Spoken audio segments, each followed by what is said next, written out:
Good morning, good afternoon, good evening, whatever time you are watching this. Welcome back to the Since I Was Young podcast, episode 74. You are joined by myself, Ewan Ramsey, and Alan Scrimger. We do hope you are well for another week of just talking about the best team in Edinburgh, Heart of Midlothian. Today's episode, obviously, we didn't have a game at the weekend, so we thought we would do something a tiny bit was it different? So you might have seen the post that we put onto our Twitter page and our TikTok page. So we've asked you guys to throw us some questions, like both was it football related and non-related as well. And so I was thank you to everyone who has popped in their questions. We really do appreciate it. So we'll get through as many as we can on the episode, and obviously we will do a preview for the St. Johnstone game on Saturday. And yeah, that's pretty much going to be your podcast for this afternoon. As you can imagine, the questions will probably take up most of this episode, but again, we really do appreciate you guys getting in contact. So we're going to get fired straight away into them. But before, as always, to anyone who has not subscribed to the Since I Was Young podcast via our YouTube page, please think about subscribing, smash the like button as always, and thank you to everyone who has finally got us up to 300 subscribers. As you can imagine, when that did happen like a few days ago, me and Alan ran about screaming like a few wee girls, and we would love to be doing more screaming. That sounded wrong. When we get to 400 subscribers, so we will fire that up again, guys. So, but it was Nelson clarity from myself and Alan. Thank you so much again. It is always greatly appreciated. And if you want to check us out through our socials as well, please feel free. They will be in the description and on screen as always. So we do hope you enjoy the episode. So Alan, you got all the questions fired your way. So if you want to crack on with the first one, and we'll get to them. Of course. So yeah, as you say, asked for questions, both football and non-football and Hearts and non-Hearts related. Majority of them were Hearts related, obviously, because well, it's what we talk about on a weekly basis, so that makes sense. However, and I'll apologise straight off the bat right now, I have just realised I forgot to make a note of who asked said questions. So I can't give credit, but we're never going to do it like a Q&A again, Helen, are we? Professional as always, mate. Professional as always. If put it this way, if your question gets answered, you'll know because we'll answer it. So, aye, thanks very much. Anyway, I'll start off with one that's not football related, so we can knock this one quickly out of the park. Hobbies outside of football. Obviously, we sit here and chat about football every week. So, when we're not chatting about football every week and talking general nonsense, what are your hobbies outside of football? I'm going to throw it over to your good self first because I'm pretty sure I know the answer, but I should know the answer. Thank you very much, sir. Yeah, was it? I mean, I guess we put up like a link about it, like months and months and months ago, but usually in my spare time when I'm not at work, which I am the king of coffee. If anybody is interested in that, I will make you the best fucking cup of coffee you've ever tasted in your life. But I can confirm that, by the way. Exactly. The man knows his beans. Fuck, Jesus, fuck. What a way to chuck it in there. What a way to start the fucking podcast, Jesus Christ! And it wasn't from me, mate. Yeah. I guess the main one would be was it obviously was it music is like a big sort of part of mine. Do quite a bit of what was it of a guitar. Obviously, like I wouldn't like sort of necessarily call her like a was it hobby, but like I do like to was it indulge like was it in my I was a girlfriend as well, and when I'm I wondered where that one was going. I said from the start, not a hobby. I said, sir, and yeah, was it Good save. thank you, sir. And I do a bit of was it gaming as well, and I'd like to say I go to the gym like religiously, but that's not true. But I do like to keep as fit, like was it as I possibly can, and yeah, was it I live a relatively like was it simple life, but I do enjoy it all the same. How about you, sir? What are your was it hobbies like apart from drinking beans? No. That didn't go right either. No, Jesus fuck. no, No. We'll scrap that out. no. Sorry. Cut that. Cut that. Cut that. No, obviously people that know me know I like to chat football, but this is obviously not related to football. Um, Spare time wise, well, much like yourself, I work shift work, so it kind of cuts down on social time that you can have. But I'm trying to kind of find that work life balance thing at the moment, which is happening, it's getting there, but taking a bit of time. In terms of hobbies, running is probably quite a big one, I would say. I used to do it a while ago, and then like cross country stuff a while ago, and then lockdown happened, and it never really got going again. So yeah, just recently kind of started getting back into it again, running the 10K in May for the Edinburgh Marathon Festival. So shall be doing that in the not too distant future. Just building up to it at the moment. Don't really know how I'm going to make 10K at this point, but we'll get there. But yeah, so that's kind of my active hobby. Enjoy cooking and well, trying to cook and not poisoning myself, so that's good. And one obviously related to football, but I'll throw it in anyway because you'll know what I'm going to say. Oh yeah. I too am a bit of a gamer. Football Manager is my addiction at this point.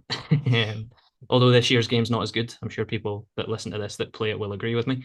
But yeah, that kind of sums it up. As I say, I'm still trying to kind of get the work life balance set up relatively well. So far so good. So yeah, that about kind of rolls that one on. I will knock out the next question. And we are going to start rolling into football related questions Oh, now, of course. because Of you know course. why we're here, isn't it? Let's go for a very quick and simple one. Let's say your favorite player for either Hearts or another team, past or present, or you could do a Hearts player and a non-Hearts player Okay. from past or present times. Okay, fair enough. I'll start with who doesn't play for Hearts. First of all, past or present. We could do a past and a present if you can't pick between the two. I think I think probably outside of a Hearts shirt. Um, I mean, it's probably um a very kind of obvious one, but since the was it a I was was it passed away not too long ago.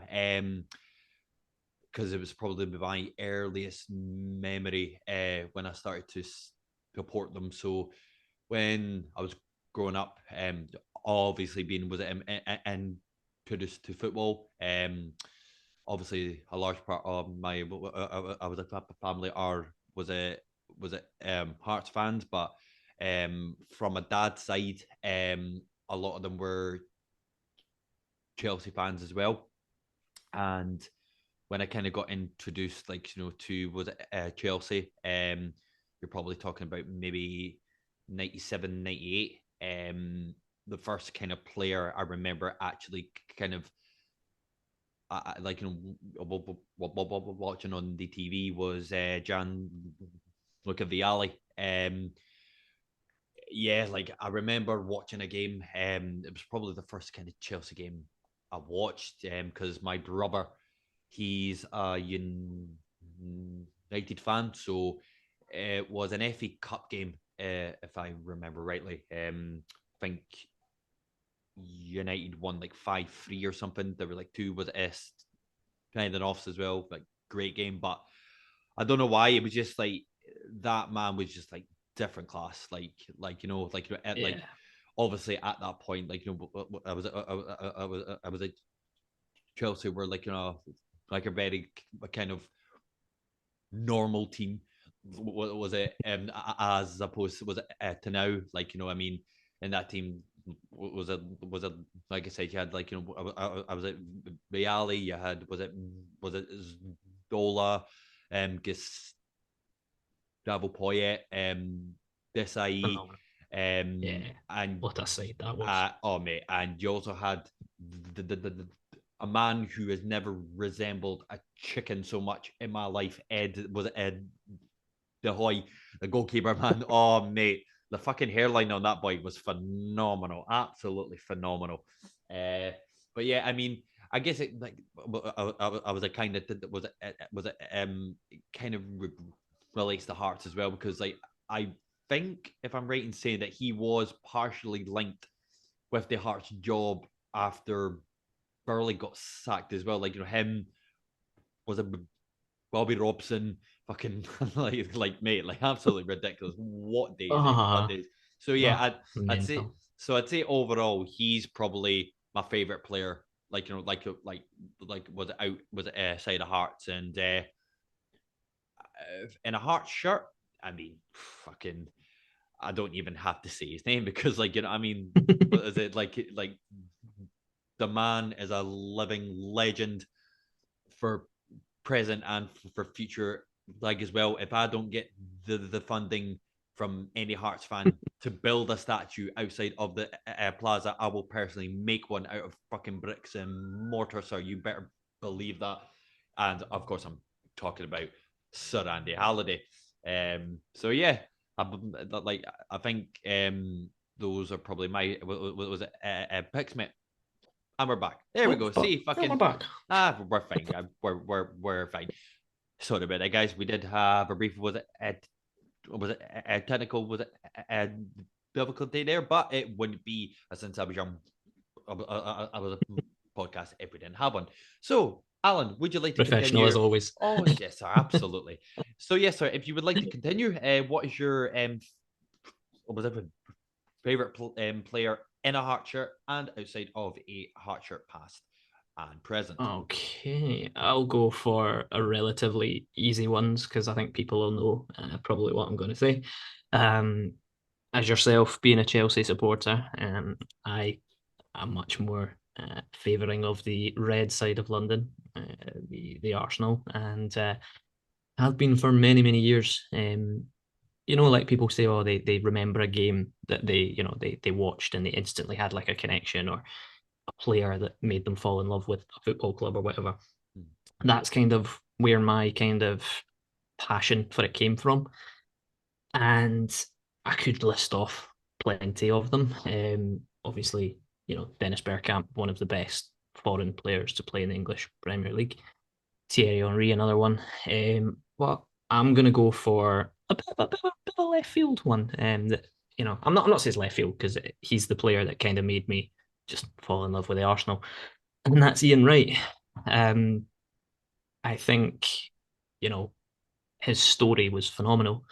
Mm. I've listened to virtually every podcast he's been on and his own one. Obviously, he only turned professional at the age of about 21, 22, which is Yeah, it's like quite crazy. light, eh? Yeah, he was signed from Crystal Palace for the Arsenal. A couple of million it was, I think, at that time. He just came in and was just phenomenal. So yeah, Ian Wright. Some of the goals he scored were ridiculous, and I like him as well. More so like nowadays because obviously he's punditry and he does, as I say, his social media posts and stuff like that.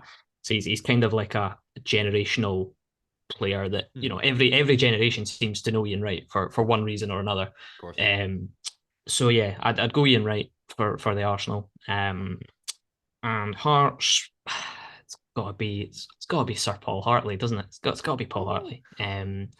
I just another guy that's just absolutely classy. You know, I could have went for Scatchell, but yeah, Hartley for me. Paul Hartley is just different gravy, isn't he? Different gravy. Well, mate, Yeah, just a classy player, you know. He's had plenty of fucking gravy on his fucking I was a pies mate for the last fucking few years. I get sorry, Paul. Jokes, not man. But yeah, no, man. Don't insult him. No, sorry. Right. Well, I can move on to the next. What was it? Was a question for us, Alan. And if this is actually how it's been wrote, how dare you? So let's what was the crack on, Alan? So I'll give you the first go. So trapped on a desert island with any Hearts player in brackets, more specifically for me, other than Andy Halliday, Ewan. Fucking ridiculous. Who would you pick to be trapped on a desert island with, sir? Talking current squad, yeah. Yeah. Rod. I don't really know. I think it would depend on kind of, you know, whether you wanted to get off the island or not, or whether you wanted to just stay there all the time. That's probably why they've said not Andy Halliday for you, because I think if you were trapped on an island with Andy Halliday, it'd be game over. I'll go. I'm gonna go with Snodgrass because I think he'd have some amazing stories, and he's had a pretty decent career, to be fair. Some decent clubs in England, so I feel like Snodgrass could be good company, good crack. That would be my shout. Fair dues. So sorry again, guys. See, never back. What the fuck is happening here today? So I mean, would you plan to want to get off the island with Snodgrass, or would it kind of be of like his free will is just out the fucking was it the window, Island? Well, I'll make a pun, and I'm sure if I wanted to get off the island, Robert Snodgrass would be the perfect man to assist in that. Fuck off, Jesus. So Alan, you're on fire today, sir. You're on fire today, sir. Love it, sir. Love it. Aye, no, we'd get off the island. We'd get off the island. You could just pick me up and ping me off the island. That aye, actually, man, true. I mean, this makes my question a lot more difficult now. I, to be fair, I mean, considering he just had a recent injury, etc., it would probably be the captain, my captain, Craig Gordon. I would nurse that. I would like disgustingly nurse that man back to full health, like literally. But no, like I mean, because any like you know what I mean, any was it a situation that was it happened like if you were low on food, if you'd like you know was it got hurt yourself, if the like you know was it like if it was freezing cold, if it was roaring heat, that man would make everything was it better just with that smile. And I would be like, okay, I have a gashed off leg, arm fucked off, and you're like, all right, Craig, it'll be fine. yeah. I know, Craig, it'll be fine. But again, whether he would want to be trapped on an island with me would be a whole different fucking story. Right, Alan, what is the next question we have on our list, sir? This is an interesting one. One that I quite enjoyed thinking about. Most underrated Hearts player of recent times. Now I'll let you define recent times. Do we want to go as far back as when we got demoted? Like you know what I mean? Whatever. We could just say most underrated Hearts player in your opinion. All right, okay. Change it up slightly. All right, okay. So most underrated Hearts player. I mean, if you have an answer, I was for parts, please. I was a fire away because I'll probably end up saying. Give you some thinking time. I mean, because I'll probably say somebody ridiculous like fucking was Ross fucking Stewart. Yeah, I don't know, but I had him on my notes now. Oh, mate, sorry, fuck that. No, for me, I'll go with my answer and I'll let you have a think about it. Mm. I think a player that it's funny. It depends how you kind of define underrated. Yeah. I think I would say somebody like somebody that actually was forced to retire recently that I don't know whether we touched on or not. Ollie Lee for me. I Okay. really liked Ollie Lee. I thought he was a quality player, and I think like quite a lot of Hearts players, he had a sort of section of supporters that really rated him, and a section of supporters that just didn't, for whatever reason. It seems to be the case. A lot of players seem to divide opinion amongst support, which is fair enough. But yeah, Ollie Lee for me was a player that would always do a job, and I liked that about him. I just thought he was a quality player, and obviously the goal against Hibs at Easter Road topped it all off. Just a very dependable player, but didn't really do anything flashy, but was always dependable, as I say. And I think that kind of, in my view and in my mind, that kind of defines an underrated player, someone that just sort of goes about their business and doesn't grab headlines, but does a good job. So yeah, Ollie Lee for me. Obviously, as I touched on, he retired. I think it was last week, and we just glossed over it last episode. But yeah, he got diagnosed with an illness that the name of it has just gone completely out of my head. So apologies for that. But he posted a social media post about retirement and obviously thanked the clubs he'd been at and their support. And obviously Hearts were a big part of that. So yeah, I would go Ollie Lee for me, but it's up to people to say whether they felt he was underrated or not. In my opinion, he was by sections of supporters, but by the time that he left, I think people realised he was actually a very good player. That's quite an interesting one, actually. Yeah, Alan. Was it a good shout? Um, like folk are gonna think it like I just fucking praise this man all the fucking time, but I will back my point up though. So I'm gonna say again Andy Halliday, but there's a reason for it because obviously when he came in, this was during the championship, was it year.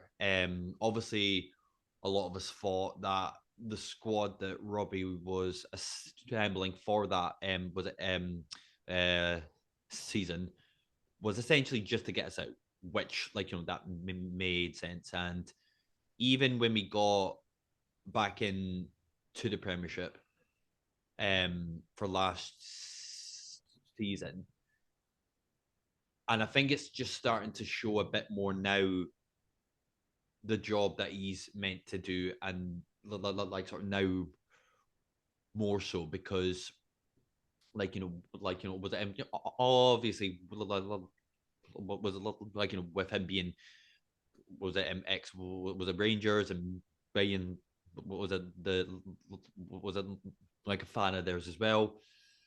Um, I think he didn't get the credit he was due for those two. Like was it was it seasons prior? Now again, like I'm gonna be biased, like what I mean, and we've had many what was it debates with with ourselves and with was it other podcasts as well, but I think I mind the point that Daniel made when we had the birth to I was a Paisley podcast on where why have one player who's got that a kind of that like sort of was it that like a bit of like aggressive side, passionate side, driven side, and then have nine like a kind of like sort of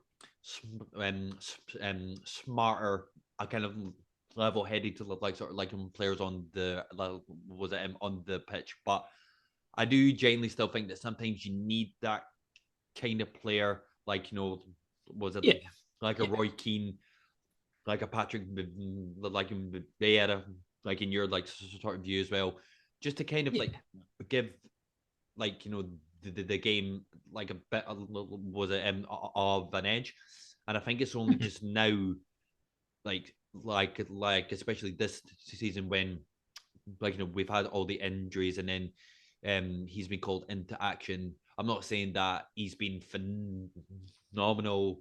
He's been top drawer like sort of every single game, but he's done the job that he's meant to do, and he's done it. Well, and I think a lot of Hearts fans have started to see that a wee bit more. Yeah, So I'd say in yeah. terms of that, I'd say in terms of the last 3 years, I'd say he's probably been a tad under was rated in that sense. So hope everybody understands and long live Sir Andy Halliday. Right, sir. Next I like question. it. Thank you, sir. Next question. If you could remove any rule from football, not VAR, what would it be? Yeah, I really like this question. I know, but And I don't I know don't. what to think though. Like I really don't know. Again, I would have said VAR every single day of the week because it is an absolute disaster. But yeah, I kind of thought about this when I was putting the questions together. I was like, what rule would you remove from football? And I came up with a couple. Oh, Um, I think, and I mean, it depends on obviously interpretations of rules and stuff, but mm, I think a rule that I would remove would be this daft new offside situation. And you'll know what I mean. Essentially, players running through on goal was clearly offside, but the linesman doesn't put his flag up until he's touched the ball. He'd say the striker's running onto a through ball or aye, something. He gets to the ball, he touches it. He's been offside for about 5 minutes, and only then does the linesman put his flag up. To me, the minute that you're offside, the flag should go up, and that should be it. yeah, Go back to that. I don't understand this. Oh, let's wait and see what phase of play, and if he runs towards the ball, if he doesn't run towards it, is he offside? To me, it's nonsense. Again, like we said at the start of this, like our kind of football backgrounds and supporting for years and years and years. mm, Essentially, that's a nice way of putting that we're both old farts. But yeah, I just remember the offside rule being a hard and fast, simple. If you're beyond the last defender, you're offside. aye, And the whole, but was he active in that phase, or is a toenail offside or is a fingernail offside? To me, it's just nonsense. So it's not so much to remove a rule, but it's to go back to the old offside rule. yeah. Would be my preference, purely because then I'd be able to keep up and know what the fuck's going on. I like that, But mate. I aye, like that. that would be my shout. What about yourself? You got any thoughts? Mine are kind of on the same kind of thought process as yours, where like they're both ridiculous, but um, it annoys me. It's just a small thing that annoys me. What happened to kicking off a football game with two players on the center circle? When did it change to just one player just fucking passing it? No, I don't know It's why. true. It's true. It's in a weird way. It's just I wouldn't say that is a symbolic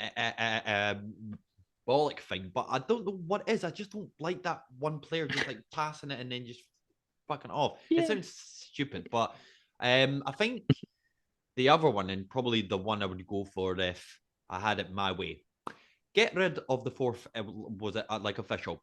Let the managers just have it fucking out and just let the fucking cat out the bag. Honestly, like how much entertaining would that be? Like for Yeah. to see the frustration coming out of was it Robbie's ears because he's not got anybody to fucking moan at. He would take that frustration out on the manager. Like how fucking brilliant would that be? Like just the steam just coming out. He's like, what? Like honestly, be Yeah, again. I've thought of another question off the back of that actually, but Oh, I'll uh, oh God, I'll thank you. throw in I'll chuck in another rule that I would get rid of. Right. Yellow cards for taking your shirt off for a celebration. Like Why does that have to be a booking? I don't No, understand. Like, like, I'm not saying that, it's right or wrong or whatever, but why? Like, if you've scored an absolute raker aye, and you want to chuck your shirt into the fans or you want to fucking do the beatie, for example, aye. why are you getting booked for that? Like, it blows my mind. But yeah, that's fair enough. Have you got any other ones that you can think of? That one just came into my head. Well, I mean, maybe the reason, because I know it would happen for myself, but like, say, for example, if fucking just out of the top of my head, if Andy Halliday were to take a shot or fuck me, fucking the whole crowd would be horny as fuck, mate. Like, honestly, like, can you imagine? Like, mate, if any of that Hearts team, actually saying it now, if they were to take the call, like their tops off, mate, wet floor signs for fucking days. Tynecastle would be a fucking ski slope, like, genuinely. Yeah, fair. Yeah, so my question that just kind of popped into my head just there, while you were chatting about Robbie and steam coming out his ears. The managers of the Scottish Premier League, who wins in a fight? And I'm talking everyone. Obviously, there's a few clubs that don't have managers at the moment, but let's say Liam Fox is still at Dundee United. Let's say uh, Aberdeen have still got the fuck was his name? Jesus Christ, it's gone completely out of my head. Can't even mind.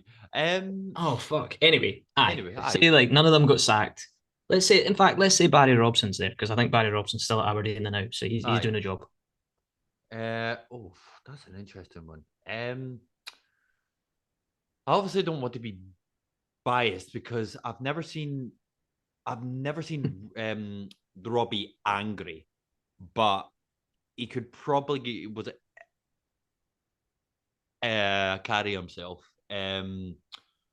I mean, I probably wouldn't want to upset the. I mean, was it like his name like escapes me? But I wouldn't want to like upset the county manager because who knows what fucking racist fucking shit would come our way.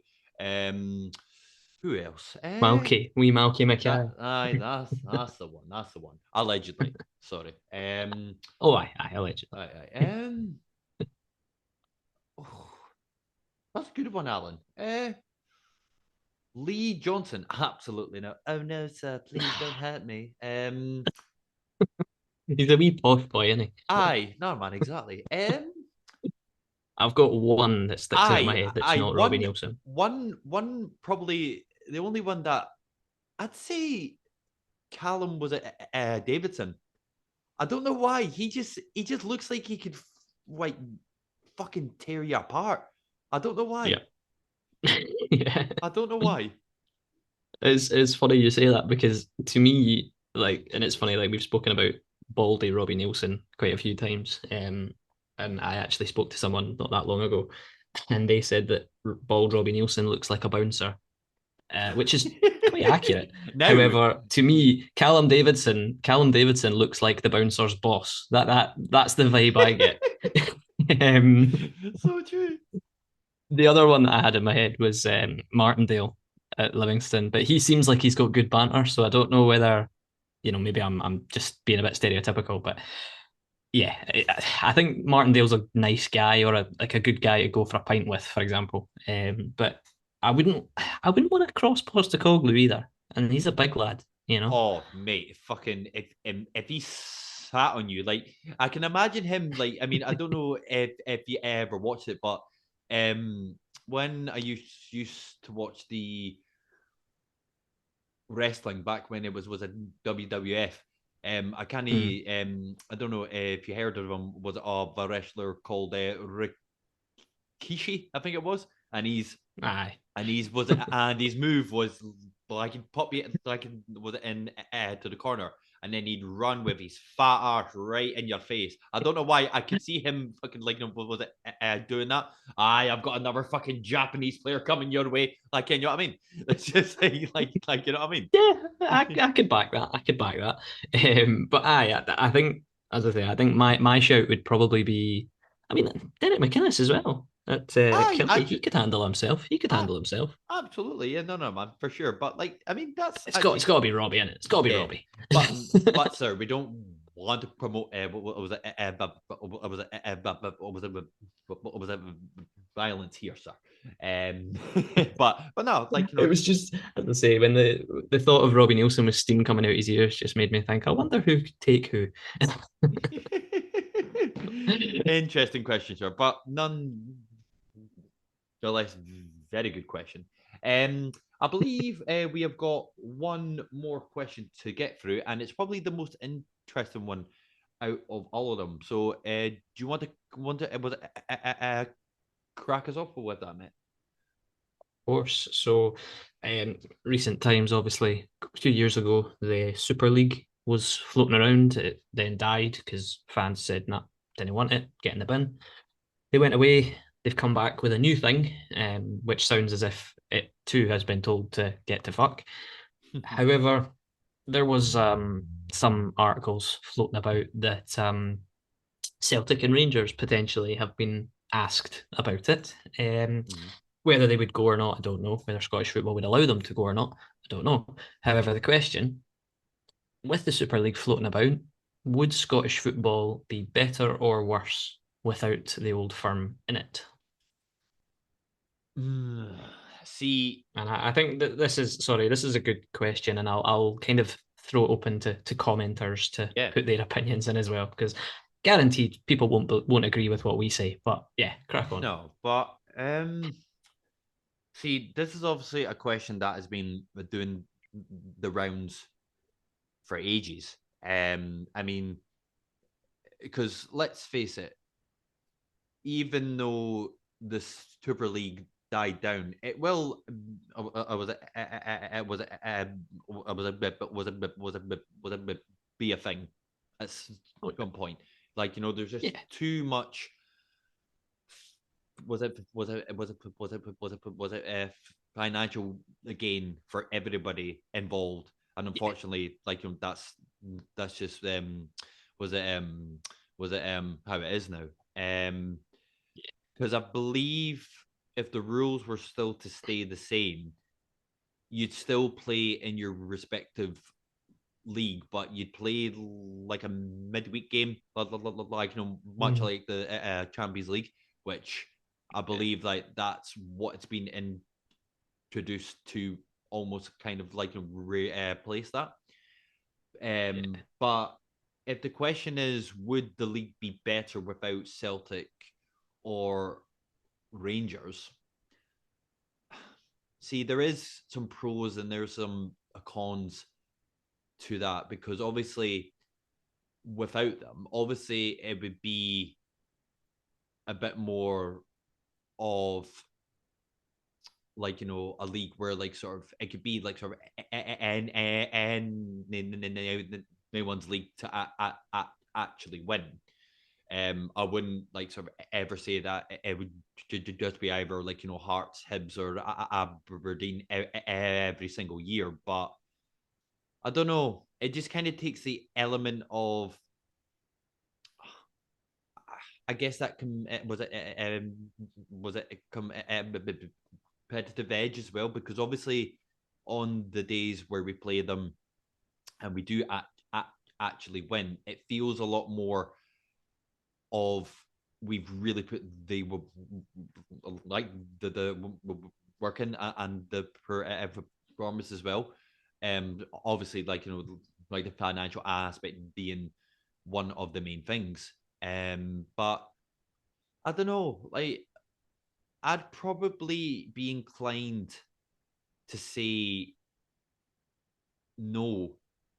I don't think it would be a better league, if that makes sense as well. Because obviously, Yeah. if we were to like, if it was to kind of go that way, like obviously, like sort of like for us, like sort of was it as a club just now, like we've only kind of just begun to kind of build that kind of like what was it, if financial, was it like stability, and trying to build it like sort of every year. But that's Mm. obviously going to take a long time to get to like sort of that sort of height. Mm. And I don't think unless like like touch like is like us Hibs, Aberdeen, all like sort of was it clubs up here, unless they're to get bought over and then to plow millions into it. I don't see that financial gap was being closed anytime soon. So No. I think speaking for right now, I don't think it would make the Scottish game any better. You? I mean, it depends. I think, like, I agree with majority of what you say. To be fair, I think in terms of the question, I don't know whether it's basically suggesting that the Old Firm are just not like they don't participate in the Mm. Scottish Premier League, rather than this midweek thing like the Super League that you were talking about. Because if that was the case, then they wouldn't be leaving Scottish football; they'd just be No. playing extra games. I think like Scottish football as a product has got better Yeah. in recent years, I would say. Um, and that's, you know, without Celtic and Rangers really doing too much. Obviously, Rangers got to a European final and that sort of thing, which is amazing. Yeah. And that puts a bit of spotlight on Scottish football. But I think, and we've said it a few times when we've been doing sort of previews or reviews of games and saying that on any day, any team can beat anyone. Um, Yeah. which, if and the thing is, if Celtic and Rangers were to go, the league would probably have to be restructured in a different way. You'd probably have to promote from the championship and maybe open it up to like a 16-team league or something like that, Mm. which might have an impact. But yeah, I think better, I'm not sure if it would be better. I think it would be interesting Yeah. to see how it would work. Because obviously, whether we like it or not, Celtic and Rangers and the Old Firm derbies are one of the most marketable things about Scottish football, Mm. unfortunately. Um, but obviously, you've got the Edinburgh derby as well.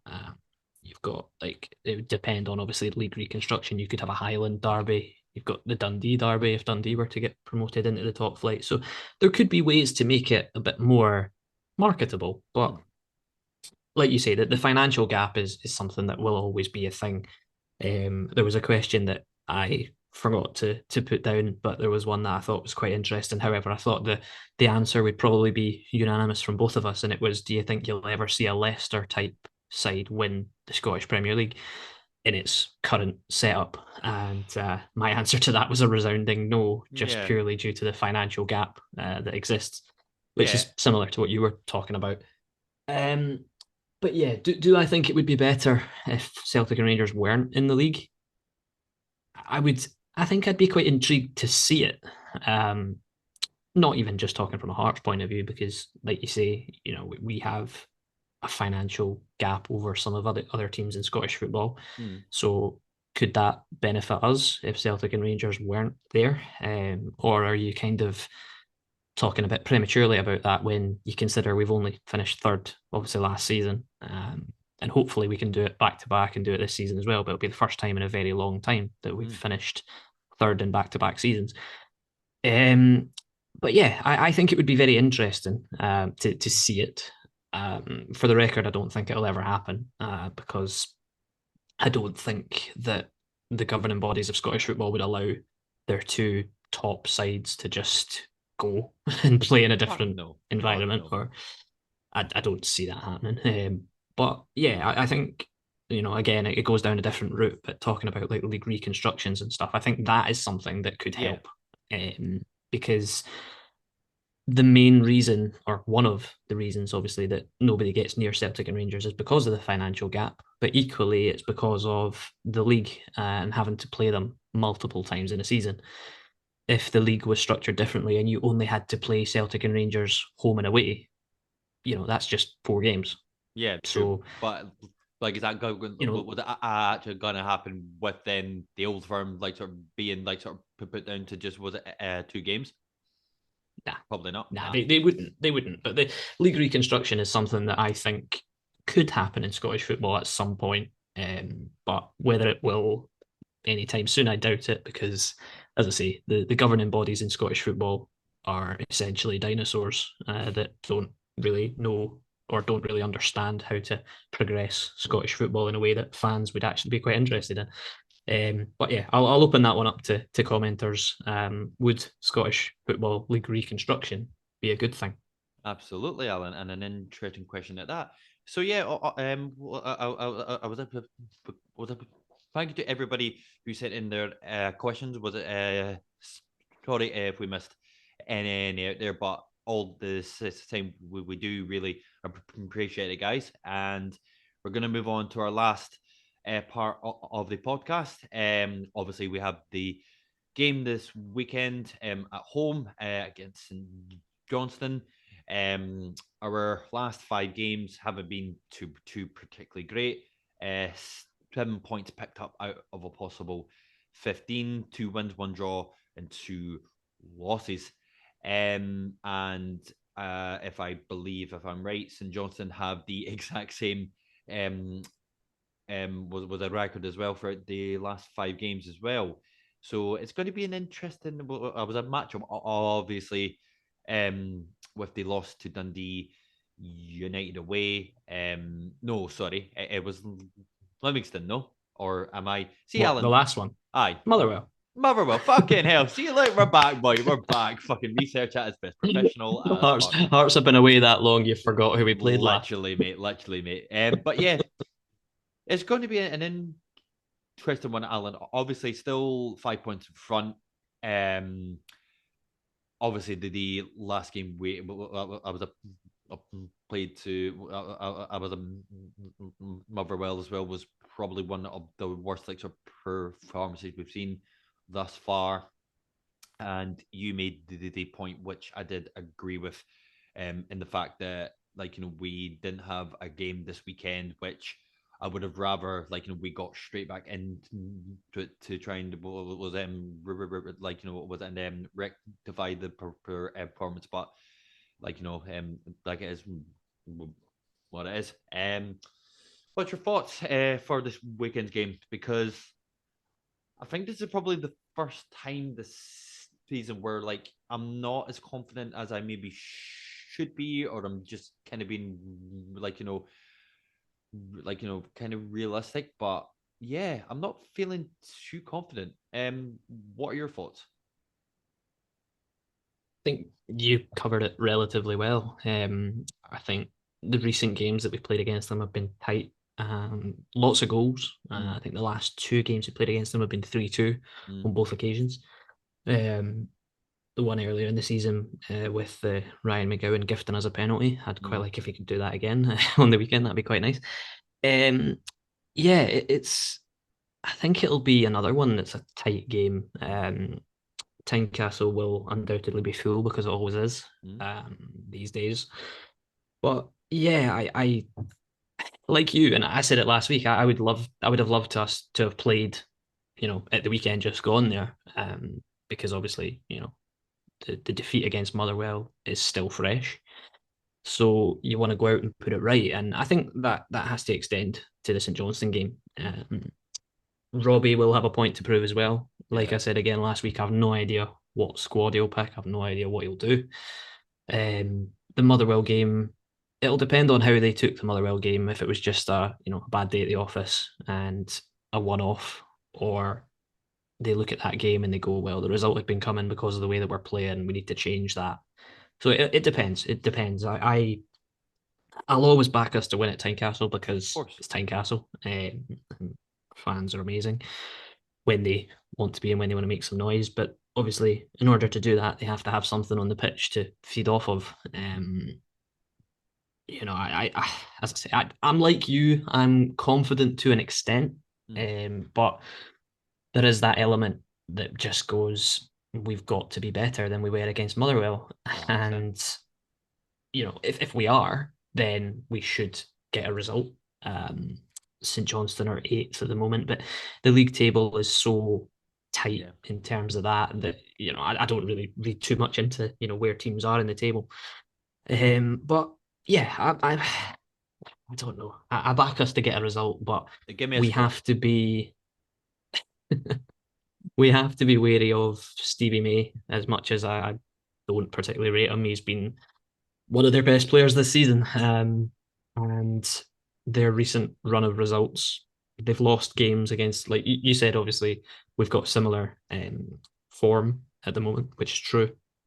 However, St Johnstone's losses have come against teams that you would expect them to lose against. They lost to Rangers, they've lost to Celtic, they lost. They've lost to Rangers and Celtic. They won against Motherwell and Dundee United, and they got a point against St Mirren. So that's not terrible.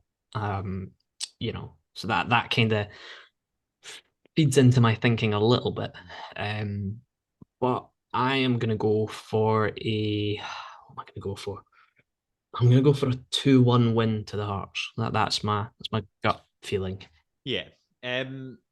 Like was I kind of echo everything you said there. Like, it's good, build it at home.